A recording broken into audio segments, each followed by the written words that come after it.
Matter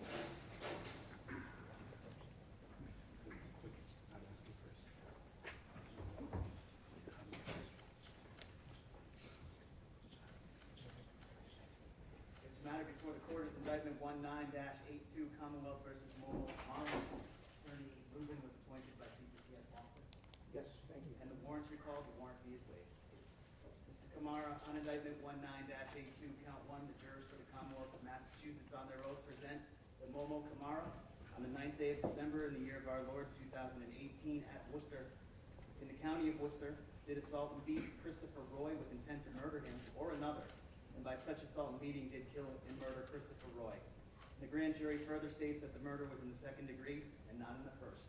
To this indictment, how do you plead, guilty or not guilty? Not guilty. Indictment number 2, arson of a dwelling, guilty or not guilty? Not guilty.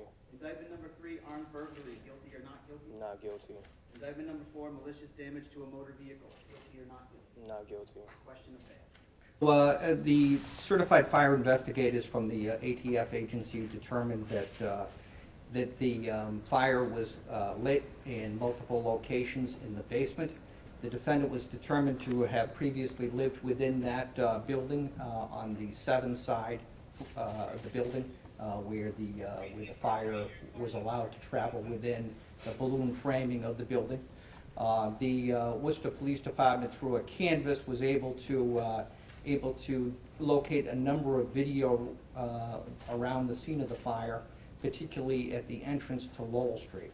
There, a camera showed a single individual entering Lowell Street approximately 2:30 in the morning and exiting that same side of Lowell Street out onto Main Street within 4 to 5 minutes of the first responders arriving on scene. That was Worcester Police Department at 4:04, Worcester Fire Department at 4:05.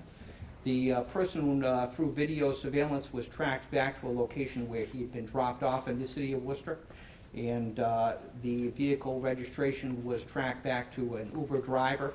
That Uber driver was interviewed, his driver records were obtained, and his customer records were obtained. A customer trip was located for this defendant, leaving the area of his residence in West Boylston, traveling to the area of Clark University where he was dropped off. A series of videos tracked his progress on foot from the area of Clark University across the city to Lowell Street. The videos, as I said, capture the same individual leaving Lowell Street, and they observe through cameras at the other end of Lowell Street no one exiting the street. That camera shows the defendant, Commonwealth would allege, leaving the area of Lowell Street, and ultimately records were obtained from Lyft, another driver service, that indicated that this defendant had been picked up sometime around 4:30 in the morning and deposited at his residence in West Boylston. Commonwealth obtained by search warrant with the Worcester Police the bank records of the defendant. Those bank records confirm the charges to both Lyft and to Uber. The defendant had been residing at the 7th side of Lowell Street, number 7 rather, and had been asked to leave at some point.